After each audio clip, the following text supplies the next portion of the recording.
Boa noite. Bem-vindos a mais um programa Terra em Transe, organizado pelo Grupo de Estudos em Conflitos Internacionais da PUC São Paulo. O programa é exibido todas as quartas-feiras, às 18 horas e 30 minutos, pelo canal 11 da NET, na página do Facebook do Grupo de Estudos e no canal do YouTube da TV PUC. No programa de hoje, vamos falar sobre a Argentina, país vizinho que passa por mudanças importantes. Até 2019, a Argentina vivia um período de turbulências. A gestão Maurício Macri foi marcada por políticas econômicas mais à direita e por um empobrecimento da população, além de uma onda feminista impulsionada pela votação da descriminalização do aborto.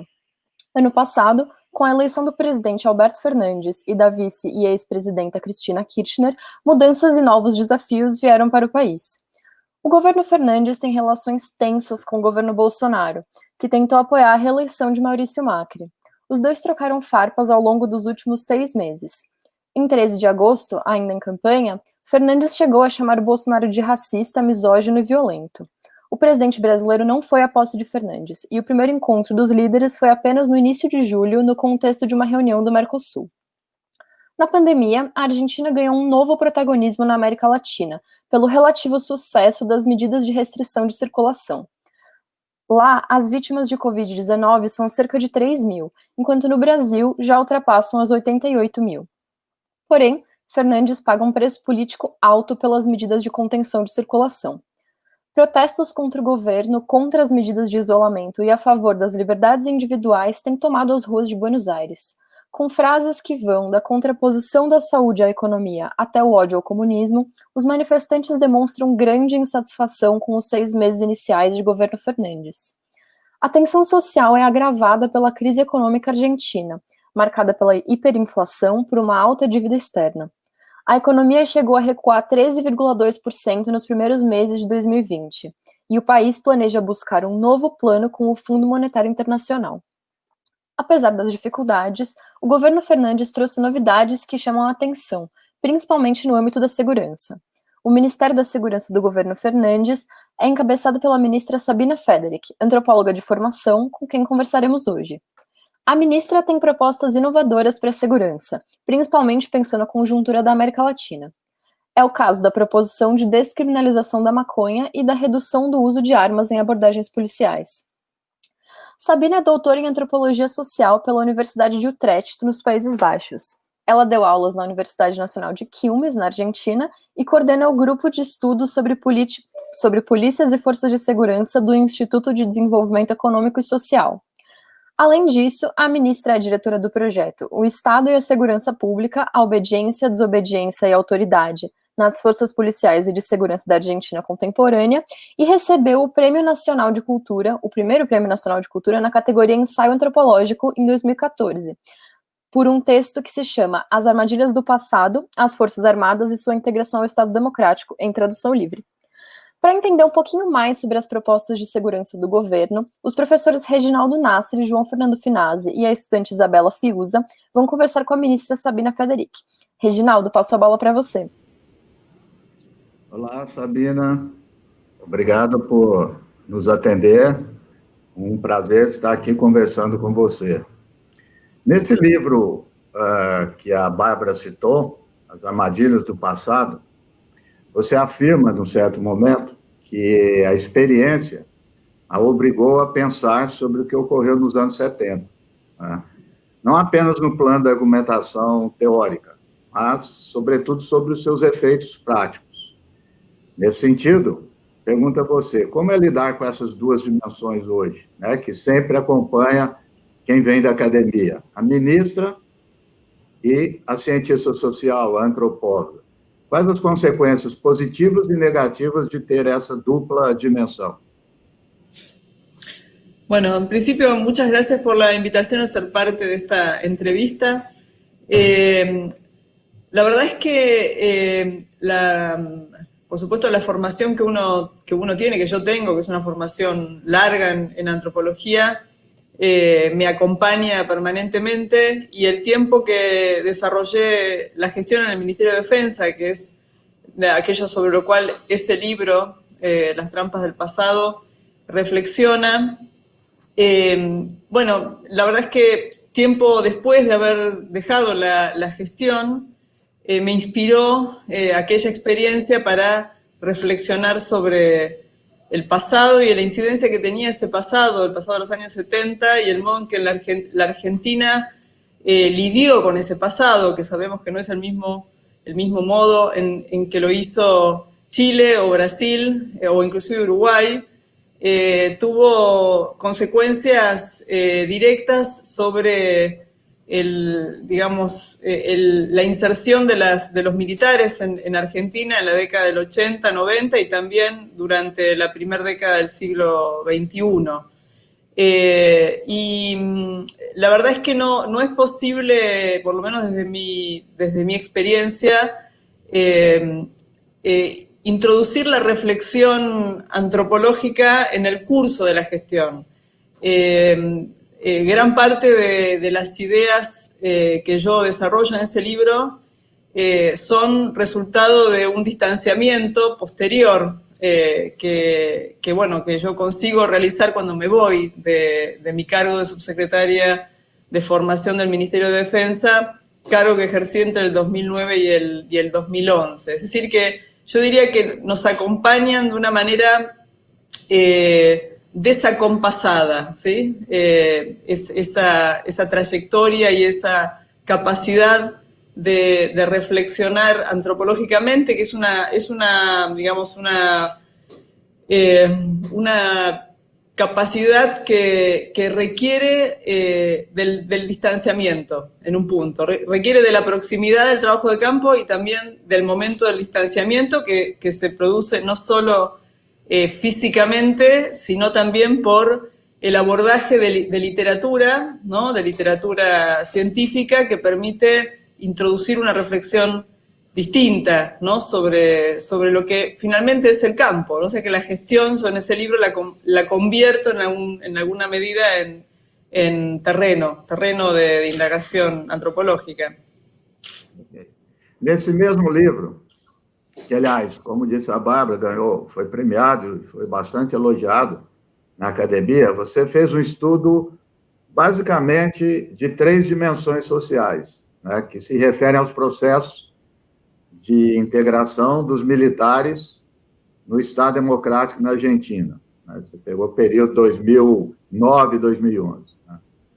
Que foi o recrutamento do pessoal militar, sua formação educacional e a incorporação das mulheres às Forças Armadas.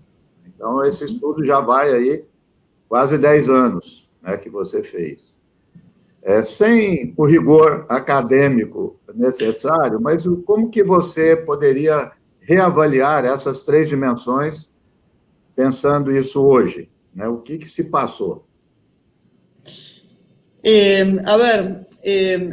Ese libro, recordemos que explora todo un proceso de transformaciones que se llevan adelante sobre el mundo militar, sobre las Fuerzas Armadas, entre el 2005 y el 2011. Yo participo 3 años de ese proceso. Pasaron ya 9 años de aquello que yo cuento, pero hay que decir que lo que se impuso, se introdujo, en algunos casos con la conducción de quien era ministra en ese momento, Nilda Garré, en otros casos con mayor grado de consentimiento, que es de alguna manera lo que nosotros tratamos de trabajar en el área de educación militar, mayor consentimiento con las autoridades militares.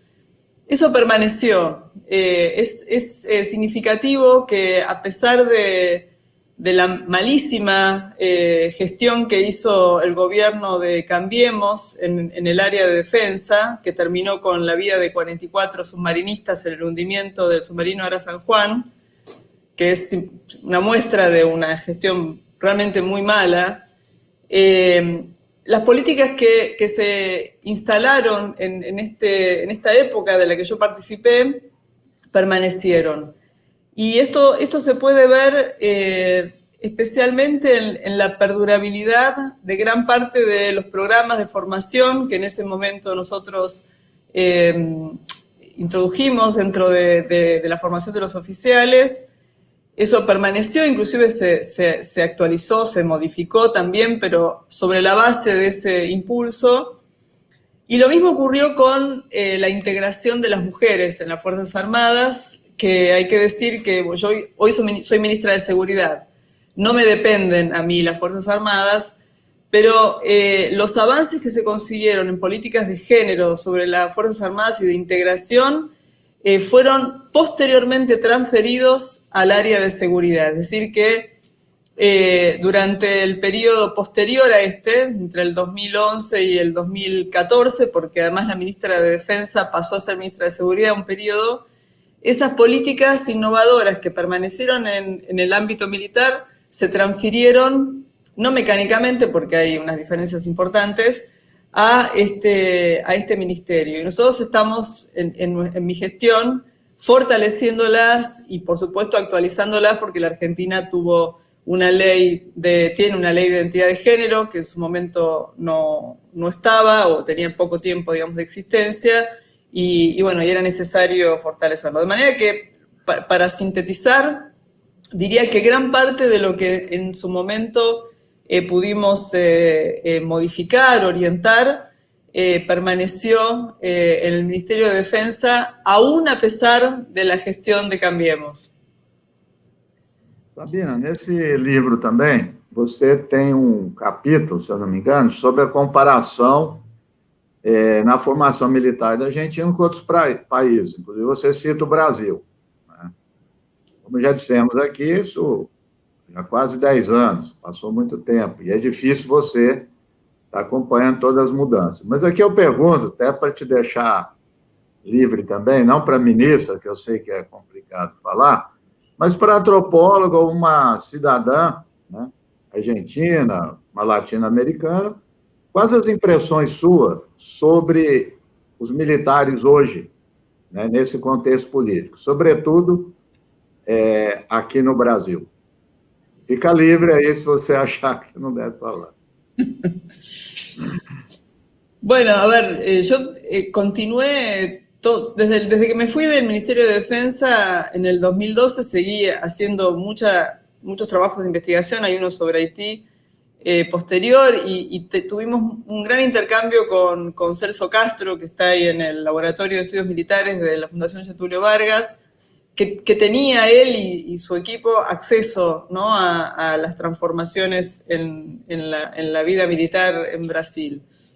Y hay que decir que las diferencias son muy grandes, ¿no? Y son muy grandes en parte por lo que yo explico en el libro sobre cómo la memoria del pasado y la tramitación del terrorismo de Estado en Argentina impuso una visión sobre la política hacia los militares radicalmente diferente a la de Brasil, ¿no? Hay que recordar al público de Brasil que la Argentina atraviesa los juicios contra el terrorismo de Estado desde el 2003 en adelante, que decir que todas estas reformas en el área de defensa sobre los militares se producen al mismo tiempo, todavía siguen los juicios, ¿no? Todavía permanecen, ¿no?, algunas causas en trámite judicial. Y eso marca una diferencia muy grande. Brasil no atraviesa ese proceso, tampoco es igual la historia de Brasil en cuanto a la gravedad y la virulencia, ¿no?, del terrorismo de Estado, pero es cierto que la tramitación de ese pasado es muy diferente y eso tiene un impacto sobre las políticas hacia el mundo militar. Entre otras, digamos, se nota mucho la diferencia en el valor que le dio la Argentina a la conducción civil de los militares y de las fuerzas de seguridad también, algo que en Brasil no tiene el mismo valor. Y bueno, y eso tuvo un impacto sobre la incorporación de las mujeres, que en Brasil fue mucho más tardía, es bastante reciente, en los cuerpos oficiales del ejército, y hay también una dificultad mucho mayor del mundo académico por entrar, para hacer investigaciones antropológicas, sociológicas, si no hay una apertura como hay acá en la Argentina. Y bueno, por ahí me adelanto algunos intereses que ustedes tienen, pero también se nota la diferencia que hoy tenemos en la manera en que las Fuerzas Armadas colaboran y apoyan en la pandemia, ¿no? Que me parece bueno, que seguramente no es igual que lo que está pasando en Brasil. Es decir, hay una relación entre las Fuerzas Armadas y la sociedad argentina, me parece que muy diferente, ¿no?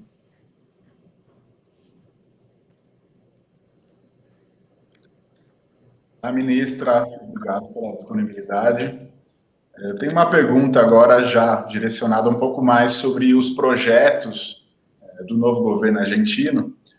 Em fevereiro deste ano, no início do mandato desse novo governo, a senhora deu um discurso no Conselho de Segurança Interior, citando que uma política do presidente Alberto Fernandes é a busca da promoção da segurança a partir de uma política federal de Estado.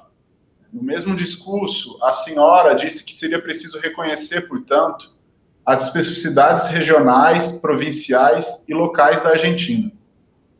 No Brasil, apesar da criação do Sistema Único de Segurança Pública em 2018, vemos que a articulação entre governo federal e governos estaduais neste e em outros temas tem apresentado por diversas vezes tensões que são exacerbadas no contexto atual da pandemia.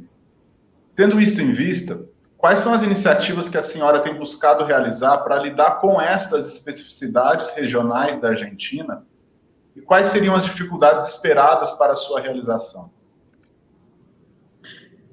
Bueno, es una pregunta que tiene muy compleja. La verdad es que nosotros pasamos por un proceso en el que el federalismo se fortaleció. Es decir, ese discurso mío en Tucumán es un discurso que reivindica la importancia del federalismo, es decir, que el Ministerio de Seguridad de la Nación consiga articular, coordinar y fortalecer las políticas de las provincias, apuntando a retomar las realidades particulares que tienen las provincias argentinas, que son muy diferentes entre sí. No es lo mismo las provincias del norte argentino, las provincias que son fronterizas con Bolivia o con Brasil o con Paraguay, que las que están en la frontera con Chile o las provincias mediterráneas. La realidad es muy diferente y nuestra aspiración es incluir esas realidades diversas, desiguales también, en nuestra política de seguridad nacional. La pandemia, la cuarentena, el aislamiento preventivo obligatorio, que digamos se instaló en la Argentina a partir del 20 de marzo, hoy ya hay provincias con una fase de distanciamiento y no de aislamiento. Yo diría que reforzó de una manera significativa el federalismo en Argentina. El presidente de la Nación, Alberto Fernández, tiene una relación cotidiana con los gobernadores y las gobernadoras de cada provincia, y cada una de las decisiones que se van tomando respecto de la pandemia, de la emergencia sanitaria, se toman con el acuerdo con los gobernadores. ¿Me escuchan? Sí, ministro. No, entonces lo que digo es que nosotros, por mandato del presidente, queremos que este ministerio es un ministerio federal y no porteño, ¿no? Pensado desde Buenos Aires. Y lo que hizo el tratamiento de la emergencia sanitaria por el COVID fue reforzar ese federalismo. Ahora, es cierto que la fase en la que estamos y la decisión que tomó la Argentina y los países limítrofes frenan la posibilidad de tener una política integrada, ¿no?, de seguridad con Brasil, con Bolivia, con Paraguay, con Uruguay, con Chile, que son nuestros países limítrofes. Me parece que ahí hay un desafío que nosotros no tenemos todavía claro cómo tanto nosotros como los países vecinos van a resolver la apertura y la circulación, de manera que yo creo que eso es algo que, bueno, hay que esperar, me parece, las decisiones que se tomen para ver cómo lo enfrentamos. Por ahora nosotros tenemos una conexión muy estrecha con Paraguay. Paraguay es realmente muy activo en la relación con nosotros. Pero bueno, creo que hay que esperar para definir un poco mejor la vinculación nuestra con con Brasil, ¿no? Especialmente con Brasil.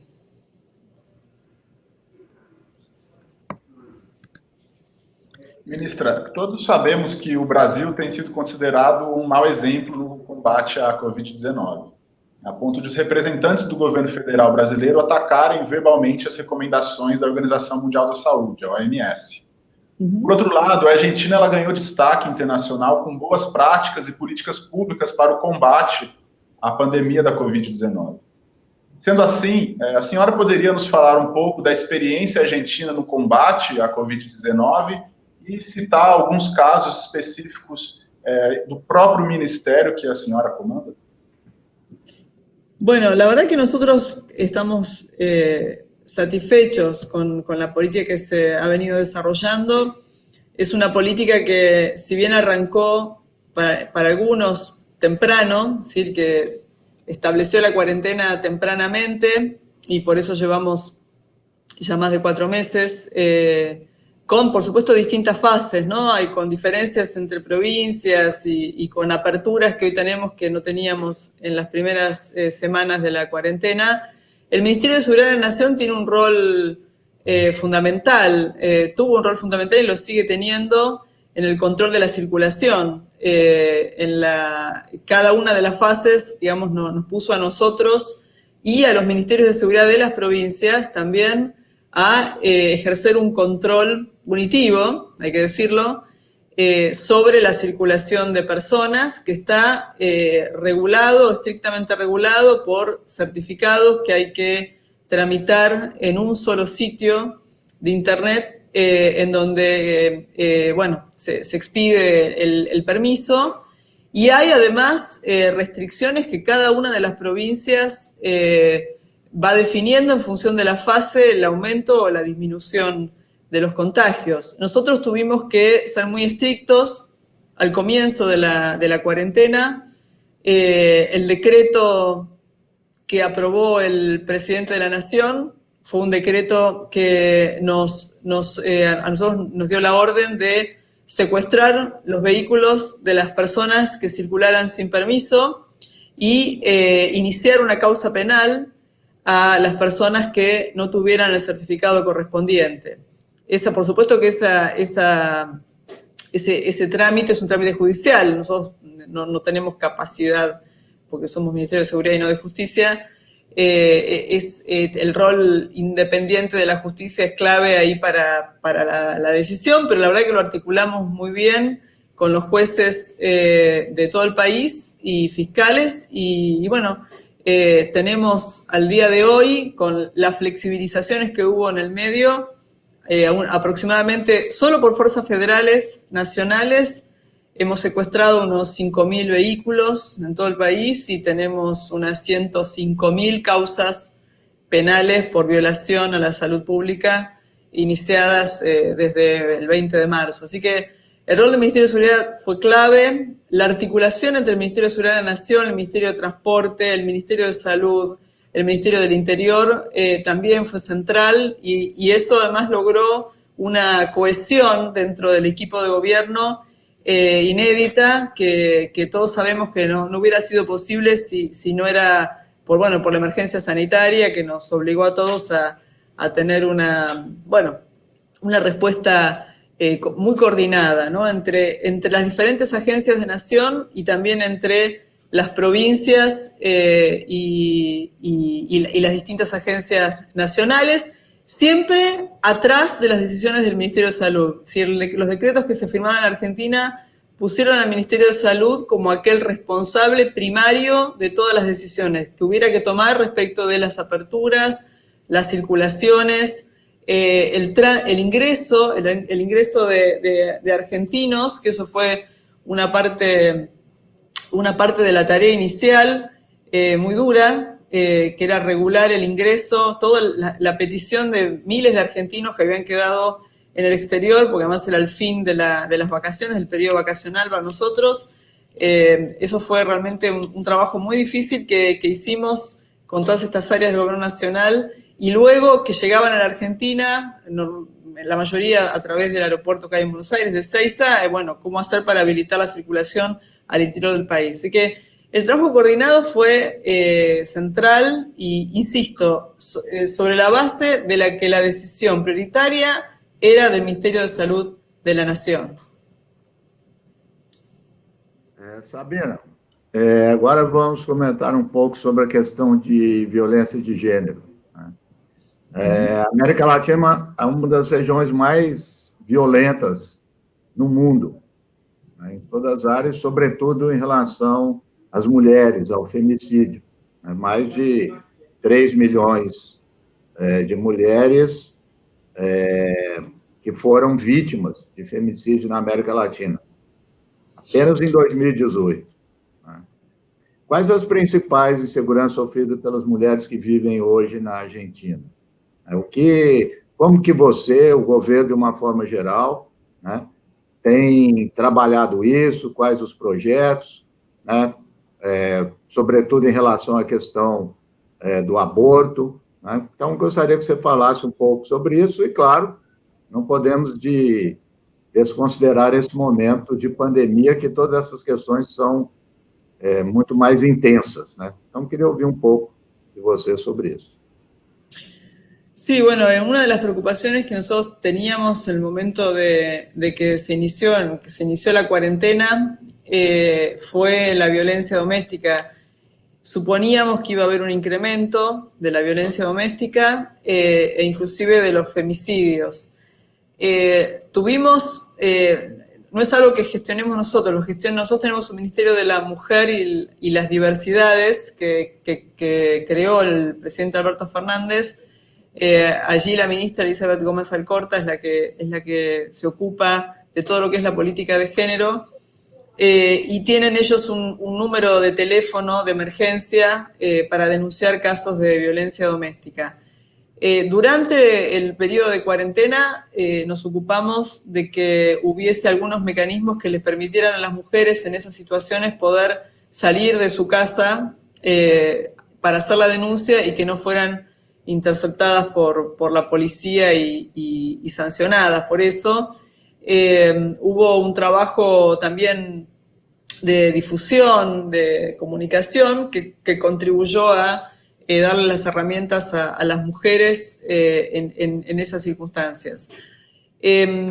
Nosotros tenemos alguna dificultad para tener datos de femicidio oficiales, sobre los cuales estamos trabajando. Una parte de nuestro trabajo con el Ministerio de Justicia y con el Ministerio de las Mujeres es tener datos oficiales fiables que sean de alguna manera consistentes con los datos que proceden de los observatorios. Bueno, acá hay cuestiones técnicas, pero que ustedes pueden imaginar que una cosa es la denuncia que puede hacer la policía, o la causa, digamos, o el sumario que inicia la policía. Muy diferente es a veces lo que se define como femicidio o no en la causa judicial, y eso es algo que hay que compatibilizar. O sea que esa es una tarea que estamos haciendo. Pero también estamos haciendo una tarea preventiva. Justamente después de esta entrevista tenemos el lanzamiento de una mesa federal de género y seguridad, porque estamos trabajando en un protocolo de denuncias que se va a llamar URGE, con el Ministerio de las Mujeres, para que todas las policías de las provincias se adecúen a ese protocolo que cuida a la mujer violentada y sobre todo digamos, evita, digamos, la convivencia en el futuro de quien denuncia. Y hay todo un sistema de protección que desarrolla el Ministerio de las Mujeres para conseguir que las mujeres que son objeto de violencia puedan apartarse y poder residir, tener un sustento económico para independizarse económicamente de quien es su victimario. Nosotros, por efecto de la cuarentena y de la emergencia sanitaria, y porque el Congreso durante un periodo no estuvo funcionando hasta que finalmente se decidió que podía hacerse, se podía trabajar en forma remota, se demoró el plan que el presidente había presentado el 1 de marzo del 2020 de discusión parlamentaria. Es así que la ley que despenaliza el aborto, el proyecto de ley que despenaliza el aborto, recién será discutido, imaginemos que en el segundo semestre y no en el primer semestre como originalmente se había propuesto. Pero ahí hay una decisión del gobierno nacional de avanzar en esa discusión, de retomar la discusión que se dio hace un año y tratar de ir hacia una regulación que cuide la vida de las mujeres y que sobre todo defienda la elección, ¿no? De vida de las mujeres. De manera que creemos que sobre fin de año, esperamos que sobre fin de año esto sea una ley ya aprobada. Por supuesto que hace falta el debate, hay sectores que la semana pasada empezaron a militar en contra, vinculados al gobierno anterior, pero bueno, es un debate que hay que dar. El movimiento, como ustedes decían, el movimiento feminista acá, el movimiento de mujeres, es un movimiento que tiene una fuerza realmente destacable, es muy activo y eso le da, digamos, a este y otros temas vinculados con la cuestión de género, bueno, un lugar central en la agenda del presidente de la Nación. Sabina, outro tema que nos toca de perto, nos toca, eu estou dizendo aqui, principalmente a América do Sul, é a questão da regulação das drogas, né? Mais especificamente a cannabis. Né? Creio que quando você esteve aqui, né, a Sabina esteve aqui na Pontifícia Universidade Católica, lançando um outro livro que nós já vamos comentar. O professor do nosso departamento, Paulo Pereira, é um estudioso sobre esse tema, né? Como que nas relações internacionais a questão das drogas impactam, né? É raro ver essa abordagem aí. E ele, sabendo que você estaria aqui, nos colocou aí algumas questões que eu gostaria de ouvir, né? E primeira coisa que tanto Colômbia como Uruguai, né, têm desenvolvido, o Uruguai principalmente, projetos em relação a isso, tem se adiantado a essas questões. E um dos argumentos, né, é que com isso há uma realocação, né, com a regulamentação de recursos financeiros, né, que está no tráfico de droga, vai para o mercado lícito, e entendem também que isso traria uma diminuição da violência. Né. A gente sabe também que, para fazer isso, é inevitável ter projetos de reformulação da polícia e do judiciário, né, que são áreas também, né, você estava falando aí do passado, né, o passado vem com tudo, né, porque essas instituições a gente tem uma história, né, no nosso continente. Então, enfim, queria ouvir um pouco você também sobre esses projetos que o atual governo tem e você en particular. Bueno, eso es uno de los temas que también la emergencia sanitaria dejó en suspenso. Nosotros, cuando iniciamos la gestión, yo me manifesté a favor de un debate profundo sobre el tema de la regulación del consumo y del cultivo de cannabis. Creo que es un debate en la Argentina pendiente, al que se le tiene un poco de miedo, me parece, a veces, pero que hay datos que son alarmantes del encarcelamiento que ha generado la persecución del eslabón más pequeño de la cadena, del narcomenudeo, como le llamamos acá, y al mismo tiempo lo que vemos es que ese encarcelamiento no redundó en una disminución del consumo, todo lo contrario. Nosotros tenemos acá una Secretaría de Lucha contra la Drogadicción, el CEDRONAR se llama, que hizo una encuesta en el 2017 que muestra que aumentó el consumo de todas las sustancias y que se hizo inclusive más fácil acceder a esas sustancias para personas más jóvenes, ¿no? Adolescentes. Hay que decir además que esa encuesta lo que mostró es que el consumo más problemático, el mayoritario, es el consumo de alcohol, seguido por el consumo de psicofármacos. En tercer lugar, recién aparece el consumo de marihuana y luego el de cocaína y el de drogas sintéticas. Con lo cual, la problemática más alarmante de consumos es la del alcohol, ¿no? Y que genera, esto es un dato que lo tienen las fuerzas de seguridad federales, la violencia en general está asociada al consumo de alcohol y no al consumo de marihuana. Todas estas realidades que ya han sido estudiadas por mucha gente y conocidas, sin embargo, permanecen, digamos, como reflexiones o argumentaciones de un sector de la población porque no ha habido un debate sobre la cuestión. Así que lo que nosotros hicimos en los primeros meses de gestión, que ahora hace 15 días fue retomado, es trabajar en la única ley que tenemos, que es la ley que permite el cultivo de marihuana con fines científicos y medicinales.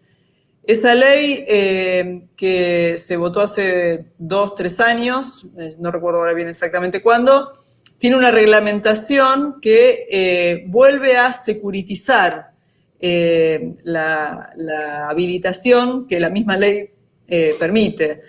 Así que lo que nosotros hicimos durante los primeros meses de gestión fue desecuritizar la reglamentación, es decir, que todo lo que sea regulación de producción, ya sea con fines científicos y medicinales en gran escala, como la producción para el autoconsumo, es decir, el autocultivo para el autoconsumo, sea solo potestad del Ministerio de Salud. Y eso, si bien es un pequeño triunfo, creo que nos consideramos que es un avance en esta necesaria discusión sobre en qué medida el punitivismo sobre el consumo de marihuana disminuye la demanda, ¿no? Básicamente es eso, o sea, lo que estamos comprobando es que no hay una disminución de la demanda, lo que hay es un aumento del encarcelamiento y también una mayor violencia en los territorios, ¿no? Por disputas de mercados. Pero bueno, yo creo que esto es, insisto, me parece que hay un debate pendiente. Hoy justamente vi una editorial en uno de los diarios más conservadores de la Argentina rechazando cualquier posibilidad de regular el consumo y la producción para el autoconsumo, ¿no? Así que a mí me parece que ahí hay un debate que la Argentina se tiene que dar. Nosotros no podemos avanzar con ningún proyecto de ley hasta que eso sea transitado, porque si no, sabemos que va a ser un gasto de energía infructuoso. Sabina, falando sobre regulamentação, sobre segurança, né? Um tema que também chama bastante atenção no mundo em geral e tem sido intensamente discutido aqui no Brasil, e creio que na Argentina também, se refere às ações em redes, né? As redes na internet, e aqui também no Brasil se faz um uso muito grande também de WhatsApp, né? Inclusive, isso foi, como tudo indica, fatores decisivos na eleição aqui no Brasil, assim como nos Estados Unidos, nesse sentido do movimento conservador, né? A área que você lida é uma área sensível e, lidando com segurança, também lida com inteligência, né? Com vigilância, com supervisão. A democracia também requer isso. Como vocês têm lidado com isso? Porque, por vezes, os limites são tênues, né? Quer dizer, até onde vai, né, a regulamentação de preservar as pessoas do seu direito, até onde vai a vigilância que acaba impedindo ou restringindo a liberdade de expressão y a privacidad. Sí, nosotros tuvimos que atravesar también una revisión profunda de lo que nos dejó la gestión que se fue, el gobierno que se fue, el gobierno de Macri, que había confundido significativamente las tareas de investigación con las tareas de prevención, con las tareas de inteligencia. De manera que tomamos la posta para redactar una resolución que nos permita prevenir la posible comisión de delitos que se anuncian o se realizan en las fuentes digitales abiertas, siempre abiertas, es decir, en ningún caso entrometiéndose, ¿no?, en la información personal o cerrada, ¿no?, que porta la gente. Nosotros acá en la Argentina no tenemos lo que ustedes, una invasión del WhatsApp, ni por, digamos, fuentes comerciales, ni políticas. Hay que decir que no tenemos ese problema, pero sí en lo que hace a Twitter, a Facebook, a Instagram u otros medios, que sí a veces hay alertas o anuncios sobre posibles delitos. Lo que nosotros conseguimos hacer, porque es cierto que nuestra ley de inteligencia es una ley que está siendo en este momento revisada por la Agencia Federal de Inteligencia, que es una agencia que está intervenida, pero tiene limitaciones esa ley. Entonces nuestras resoluciones están amparados en esa ley, pero es cierto que la ley, que es del año 2001, ya pasaron 20 años, las redes digitales crecieron de una manera impresionante y son parte de la sociabilidad política, ¿no? Y también criminal, porque hay muchos delitos que se cometen a través de las redes. Lo que hicimos fue una resolución que establece una serie de prohibiciones para que ningún área de inteligencia de las fuerzas de seguridad se entrometa, ¿no?, en el monitoreo de las fuentes digitales abiertas. Creamos una mesa consultiva integrada por diputados del oficialismo y de la oposición, senadores del oficialismo y de la oposición, organizaciones que, digamos, defienden los derechos de las personas, los derechos civiles, para que se produzca como una especie de órgano de control de la tarea que realizan las áreas de prevención y de investigación de las fuerzas de seguridad en ese sentido. Sí establecimos la prohibición de que no se puede hacer ese seguimiento por un tiempo mayor a 4 o 5 horas, que no se puede almacenar esa información, que nunca, en ningún caso, debe ser una persecución, un seguimiento, perdón, de personas, de información producida por personas, sino de hechos. En fin, hicimos toda una serie de, digamos, de consideraciones dentro de la resolución para acotar cualquier posibilidad de invadir la privacidad y los derechos de las personas, pero es una asignatura pendiente en Argentina mejorar y sobre todo darle un sentido consensuado a las tareas de inteligencia, ¿no?, para que no se mezclen con las tareas de investigación, para que no sea utilizado como aparentemente ha ocurrido en Argentina en los últimos años, no sea utilizado por la justicia el área de inteligencia. Para eso también es muy importante, y nosotros estamos trabajando en eso, fortalecer todo lo que es el área de investigación criminal dentro de las fuerzas de seguridad, que creemos que son, digamos, trayectorias y capacidades que no han sido lo suficientemente, digamos, explotadas, profundizadas y fortalecidas.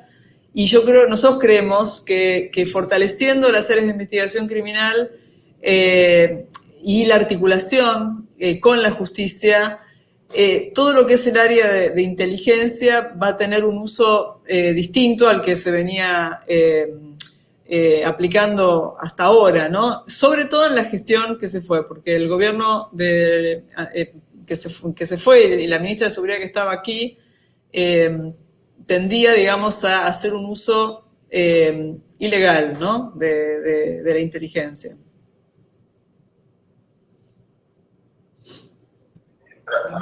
A senhora tem um trabalho acadêmico feito junto com a professora Mônica Rist sobre os militares argentinos, né, o envolvimento deles na missão no Haiti.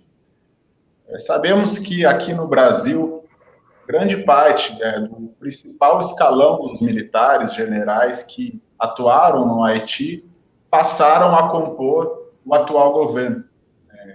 cumprindo funções em ministérios importantes. Gostaria de saber qual é a avaliação da senhora com relação ao impacto do engajamento dos militares argentinos no Haiti, e se poderia comparar um pouco essa relação com o que aconteceu aquí en Brasil. Sí, efectivamente hicimos una investigación que fue realmente muy provechosa e interesante con Mónica Hirst, que fue, bueno, quien me permitió conocerlo a Reginaldo también, Nasser, así que le agradezco a ella el conocimiento, el contacto con él. Nosotros lo que vimos en la experiencia de los militares argentinos en Haití es que fue muy provechosa a la hora de pensar de qué manera esa experiencia operacional podía ser aplicada en la Argentina. Lo que yo fui siguiendo a los militares que estuvieron, sobre todo en el primer despliegue, en los primeros años del despliegue, antes del terremoto, que fueron los años más difíciles para el batallón nuestro que estaba en Gonaives, esos militares ocuparon durante el gobierno de Cambiemos del presidente Macri, ocuparon puestos claves en el Estado Mayor Conjunto de las Fuerzas Armadas y desarrollaron una doctrina vernácula, digamos, a partir de su experiencia en Haití, que hoy la seguimos utilizando y la utilizamos en tiempos de emergencia sanitaria. Se inició en el 2018 en un operativo que se llama Operativo Integración Norte, que pone a los militares a desarrollar tareas de distinto tipo, pero de adiestramiento, no van armados, no están armados, desarrollan su ejercitación militar, de acuerdo a planes especiales que ellos mismos formulan, pero al mismo tiempo hacen tareas de ayuda a la comunidad, tareas de acción social, con poblaciones locales en la zona de Jujuy, provincia de Jujuy, en la zona andina, en la zona del Chaco salteño, en algunos casos es con población aborigen, y si bien tuvo alguna resistencia inicial cuando se aplicó por primera vez en agosto del 2018, la verdad es que lo que ocurrió es que tuvo finalmente una buena aceptación. Trabajan en distintos tipos de, insisto, ejercitaciones propiamente militares y muchas de apoyo a la comunidad que en estos tiempos de la emergencia sanitaria fueron claves para asistir a poblaciones que lo necesitaban. Así que yo diría que la diferencia es que en Argentina esa experiencia fue capitalizada para ser reapropiada por la misma institución y no tuvo un impacto sobre la trayectoria política de los militares, como ocurrió en Brasil.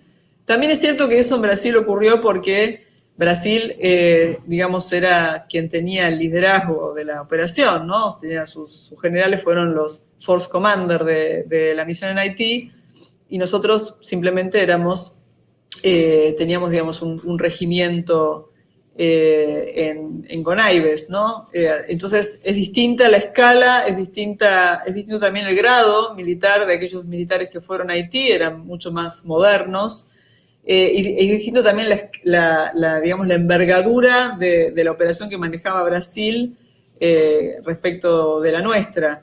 Pero para los militares argentinos, la experiencia de Haití para mí fue bisagra. Cambió mucho la relación con los militares de Chile y también de Brasil. Yo creo que se consiguió ahí una integración con las Fuerzas Armadas de los países de la región que no existía antes de Haití. Y todos aquellos que fueron guardan, digamos, no solo buenos recuerdos a pesar de lo duro de la operación, sino que todos reconocen que fue una experiencia profesional clave en sus carreras. Sabina, infelizmente, estamos chegando ao final. Olha, foi um prazer imenso recebê-la aqui. Você sabe que é algo raríssimo, uma ministra de Estado. Nesse momento que vocês, todos nós estamos passando, suas tarefas são mais do que redobradas, são triplicadas. E você veio aqui, expôs de forma clara, objetiva, transparente, sobre problemas extremamente delicados e sensíveis. Então, eu queria agradecer e ter alegria e tristeza. Alegria porque ter um governo com uma ministra do seu porte num país irmão como a Argentina. E tristeza porque nós não temos nada disso aqui. Mas eu agradeço. Tomara que possamos nos rever em outras ocasiões. Eu queria, antes disso, vamos passar a palavra para Isabela, que vai fazer as considerações finais, mas deixo com você também suas palavras finais. Bien. Sabina, pode, se você quiser falar alguma coisa. ¿Hablo yo? Sí. Sí. Bien, no, para mí, digamos, darles este tiempo también es, siempre digo, tener preguntas de lo que son, yo considero, es mi ámbito, ¿no? Extraño Brasil, bueno, porque solía ir por lo menos una vez por año, a veces dos veces por año, y la visión que tienen además los intelectuales como ustedes, brasileros, los académicos brasileros, para mí es siempre una visión que es distinta a la de Argentina, aun cuando ustedes no tengan lo que tenemos nosotros acá en términos políticos, yo creo que la capacidad de reflexión y la perspectiva teórica y conceptual que tienen ustedes para nosotros es siempre muy iluminadora, así que yo les agradezco también haberme dado la oportunidad de escucharlos y de escuchar la visión que ustedes tienen comparativa, ¿no? De Brasil y Argentina, bueno, pues son un área de relaciones internacionales, así que yo les agradezco haberme dado la oportunidad y además de escuchar el portugués, que hace mucho tiempo que no lo escucho. Muchas gracias. Boa sorte para você e força no seu trabalho. Bueno, muchas gracias. Agora, então, nós vamos passar a palavra para a Isabela para fazer as considerações finais do nosso programa. Ministra Sabina, então nós agradecemos muito a sua ilustre presença no nosso programa de hoje, e agora, para prosseguir ao final do programa, nós sempre fazemos indicações a partir do tema do programa do dia, e hoje nós indicaremos o livro da ministra Sabina, chamado Las Trampas del Pasado, das Forças Armadas e sua integração ao Estado Democrático, que em português, tradução livre, As Armadilhas do Passado, as Forças Armadas e sua Integração ao Estado Democrático, que é um livro de 2013, publicado pelo Fundo de Cultura Econômica da Argentina, em que a Sabina faz um estudo etnográfico minucioso sobre as mudanças dentro das Forças Armadas argentinas no contexto de pós-ditadura, no que se refere à democratização e à profissionalização dessas Forças Armadas. Nós também recomendamos o livro escrito pela Sabina, em parceria com a professora Mônica Hirsch, publicado em 2016, e é chamado La Presencia de Argentina en Haití, Contexto Global, Regional e Experiência Militar, e é considerado um marco geopolítico com análise etnográfica, em que as autoras abordam o tema das missões de paz e os seus impactos nas sociedades locais. E com isso, nós chegamos ao fim de mais um programa Terra em Transe. Nós agradecemos a todos e todas vocês que nos acompanharam até aqui e nos encontramos na semana que vem, na próxima quarta-feira, às 18h30, para conversar um pouco sobre o processo de privatização da segurança no cenário internacional e brasileiro com o professor Dr. Kleber da Silva Lopes, que é professor da Universidade Estadual de Londrina, a UEL, e coordenador do Laboratório de Estudos sobre Governança da Segurança, que é um grupo de pesquisa vinculado ao Departamento de Ciências Sociais e ao Programa de Pós-Graduação em Sociologia da UEL. Então, muito obrigada e até a próxima.